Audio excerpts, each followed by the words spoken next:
એની માટે ક્રીમ છે અને ચીઝ સ્પ્રેડ છે. અચ્છા, કેટલી વારમાં બની જશે આખી ડિશ? 10 થી 15 મિનિટ. કરી દઈએ સ્ટાર્ટ? હા જી.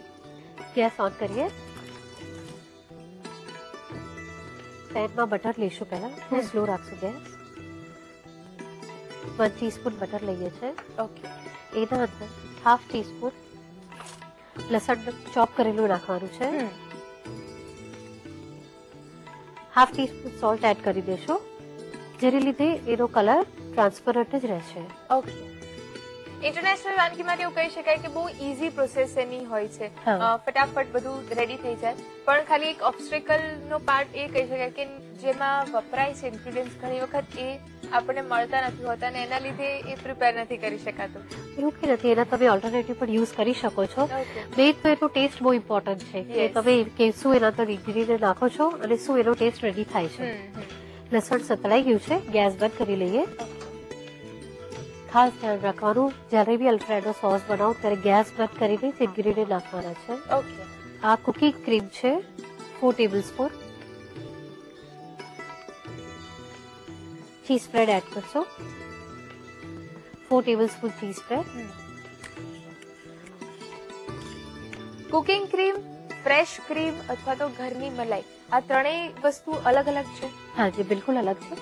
કુકિંગ ક્રીમમાં શુગર નથી હોતી અને એમાં ફેટનું પ્રમાણ ઘણું બધું હોય છે. ઓકે. ક્યાંથી મળી જાય? આપણને નોર્મલ કોઈ મોલ્સ વગેરે બધા. અચ્છા, જે ટેટ્રા પેક આવે છે એ જ? બિલકુલ બિલકુલ એ જ લેવાનું છે. જેવી રીતે આપણે પંજાબી કરીઝમાં ને બધામાં યુઝ કરીએ છીએ. જેવી રીતે ઘરની મલાઈ છે, તમે ઘરની મલાઈમાં શું હોય છે કે અગર આપણે કન્સિસ્ટન્સીનો ખ્યાલ નહીં રહે તો ઇમિડિયેટ ઘી છૂટું પડી જાય. સાચી વાત છે. તો એમાં પ્રોબ્લેમ આવે છે. અને ફ્રેશ ક્રીમ આપણે જનરલી ડેઝર્ટ્સ અને કેક્સમાં યુઝ કરીએ છીએ, જેમાં ફેટનું પ્રમાણ ઘણું જ ઓછું હોય છે. ઓનલી 35% ફેટનું પ્રમાણ હોય છે અને શુગર એડ કરેલી હોય છે. ઓકે. તો એટલા માટે જે ટેટ્રાપેકમાં પડે છે એ યુઝ કરવું વધારે સેફ છે. એ કુકિંગ ક્રીમ એને કહેવાય. ઓકે. એ નાખ્યા બાદ પેપર નાખીશું, હાફ ટીસ્પૂન. મરી પાવડર લઈએ છીએ. હા જી, મરી પાવડર લઈએ છીએ half teaspoon. Half teaspoon paprika. એના અંદર દૂધ એડ કરશું 2 ટેબલસ્પૂન.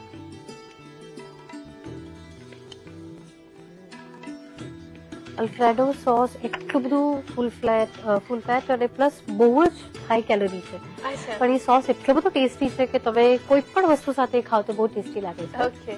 હવે ગેસ ઓન કરશો. અચ્છા, એટલે લસણ સંતળાઈ જાય પછીથી આપણે એમાં કુકિંગ ક્રીમ એડ કરીએ છીએ, ચીઝ સ્પ્રેડ એડ કરીએ છીએ, દૂધ છે, મરી પાવડર ને પેપ્રિકા. બિલકુલ. હવે બરાબર આને મિક્સ કરી લઈએ. હા, અલ્ફ્રેડો સોસ બનાવી અને ફ્રીઝરમાં સ્ટોર પણ થઈ શકે છે. જનરલી જે લોકો શેફ હોય છે એ લોકો આ સોસ બનાવીને રેડી રાખે છે. પછી જે પણ રેસીપીમાં યુઝ કરવાનો હોય તો ઇમિડિયેટ એને માઇક્રોમાં ગરમ કરી અને યુઝ કરે છે. ઓકે. આની શેલ્ફ લાઈફ 1.5 મહિના જેટલી છે. અચ્છા, 1.5 મહિના સુધી સરસ રહે છે ફ્રીઝરમાં. ધીમા તાપે જ આને કુક કરીએ? હા, બિલકુલ ધીમા તાપે કરીએ છીએ. થોડું થીક થવા આવે ત્યાં સુધી એને ઉકાળવાનું છે. ઓકે. આ જ અલ્ફ્રેડો સોસ બેક ડિશમાં પણ બહુ યુઝ થાય છે. ઓકે. ઇવન ફ્રેન્ચ રેસિપીઝમાં બી યુઝ કરીએ છીએ અલ્ફ્રેડો. હાજી. બસ હવે ગેસ બંધ કરી દઈએ. ઓકે. થોડો થીક થાય એટલે ગેસ ઓફ કરી દઈએ. આવી કન્સિસ્ટન્સી મળી છે ને એટલે ગેસ બંધ કરી અને ઠંડો કરવાનો છે. ઓકે. એટલે થોડો વધારે થીક થશે. હાજી.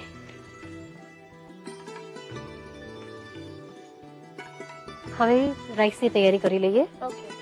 સૌથી પહેલા પેનમાં બટર લેવાનું છે, 1 ટેબલસ્પૂન બટર. એના અંદર સૌથી પહેલા 2 ટેબલસ્પૂન બેબીકોર્ન નાખવાના છે.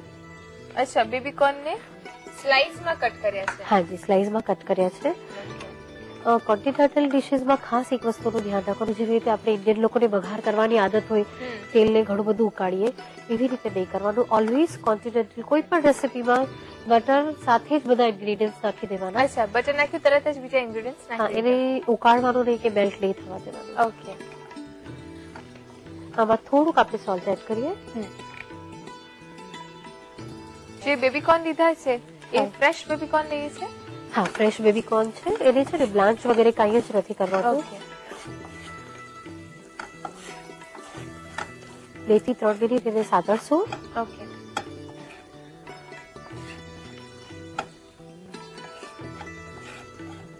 સંકળાઈ ગયા બાદ 2 ટેબલસ્પૂન રેડ કેપ્સિકમ. કેપ્સિકમ ને બેબીકોર્નની સાઈઝમાં જ કટ કરી છે, એક સરખું બધું કટિંગ રાખ્યું છે. કોન્ટિનેન્ટલ ડિશિસમાં કટિંગને બહુ મહત્વ આપવામાં આવે છે, તો જ એનો લુક બહુ સરસ આવે છે. 2 tablespoon yellow capsicum. Okay. Reason કદાચ એ હોઈ શકે કારણ કે ઇન્ટરનેશનલ ડિશિસમાં કુકિંગની જે પ્રોસેસ છે, ગરમ કરવાની જે પ્રોસેસ છે, ખૂબ ઓછી હોય છે. એટલે વેજીટેબલ્સ થોડા આખા રહે, ને આખા રહે તો એ દેખાય પણ એટલા જ, એટલે યુનિફોર્મિટી હોવી જ જોઈએ. અને શું છે કે ટેસ્ટમાં બી ક્રન્ચી લાગવા જોઈએ, એટલા માટે. આ ઝુકીની છે, 2 ટેબલસ્પૂન ઝુકીની. અગર ઝુકીની ના મળતી હોય તો આપણી ગ્રીન કાકડી અવેલેબલ હોય છે બધે, તો એ પણ નાખી શકો છો. થોડા થીક પીસીસ કટ કરવાના એના. અચ્છા. આ બધી વસ્તુને વ્યવસ્થિત સાંતળી લેશું. ઝુકીનીને પણ કાચી જ એડ કરી દઈએ છીએ સમારીને તરત જ, એમાં કોઈ પ્રોસેસ કરવાની જરૂર નથી. ઝુકીની છે ને બહુ જ સોફ્ટ, ઇમિડિયેટ સોફ્ટ થઈ જાય છે. અચ્છા. એટલે એના પર પ્રોસેસ કરવાની જરૂરત નથી. 2 થી 3 મિનિટ સાંતળવાનું છે. કેટલા સર્વિંગ રેડી કરીએ છીએ રાઈસ આપણે? આમાંથી 2 જણા જમી શકશે. ઓકે. સતળાઈ ગયું છે, હવે મસાલા કરી લઈએ.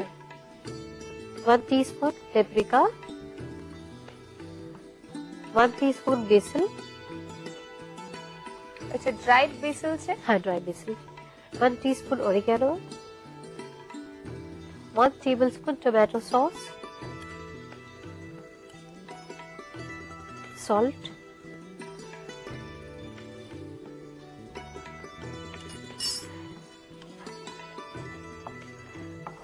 ફ્લેવર બહુ સરસ આવશે. તમે ઓરેગાનો છે, ડ્રાય બેસિલ છે, પેપ્રિકા લીધું છે, ટોમેટો કેચઅપ છે, અને આ બધું જ પાછું બટરમાં છે. બટરમાં છે. અને ઉપર હવે અલ્ફ્રેડો સોસ નાખીશું. ઓકે. 2 tablespoon Alfredo sauce.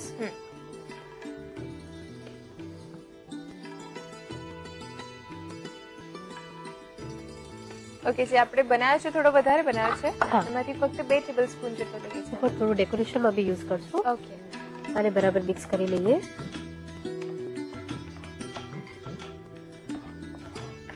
આજે આપણે રેડી કર્યું છે ને, ઇવન ગાર્લિક બ્રેડના ઉપર સ્પ્રેડ કરીને, બ્રુશેટાના ઉપર સ્પ્રેડ કરીને. ઓકે, આ જે મિક્સચર રેડી કર્યું છે એ પણ બહુ ફાઇન લાગે છે. ઓકે. રાઈસ એડ કરી લઈએ. ગેસ ઓન કરું? ના, હમણાં નહીં. અચ્છા, હજી નહીં. હા, કારણ આપણે ચીઝ બ્રેડ ને બધું નાખ્યું છે, એટલા માટે હમણાં નહીં. લાસ્ટમાં જસ્ટ એક સ્ટર આપી દઈશું. ઓકે. રાઈસ નાખું છું.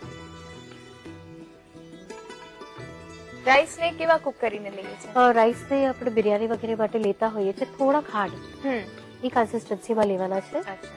અને મિક્સ કરી લઈએ.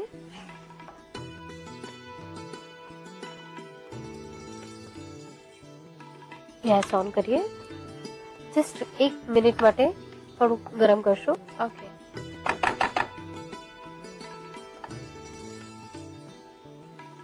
સર્વ કરીએ. ગાર્નિશિંગ સરસ કર્યું છે તમે. ડુંગળી, ગાજર, કેપ્સિકમ અને સ્પ્રિંગ અનિયન. પહેલા અડધા પાથરવાના છે રાઈસ ને.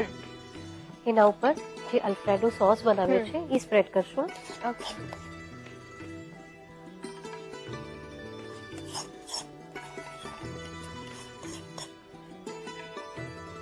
એક પ્રોપર થિક લેયર લગાડવાનું છે.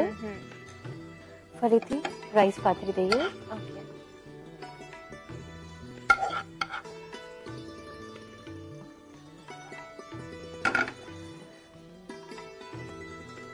આવી રીતે પાથરી લેવાના છે રાઈસ. અને એના ઉપર પાર્સલે મળે તો વધારે સારું, તો ફ્રેશ પાર્સલે છાંટવાની. અત્યારે આપણે કોથમીર લઈએ છીએ. હા જી. અને ઉપર થોડું પેપ્રિકા છાંટીશું. ઓકે. સર્વ કરીએ.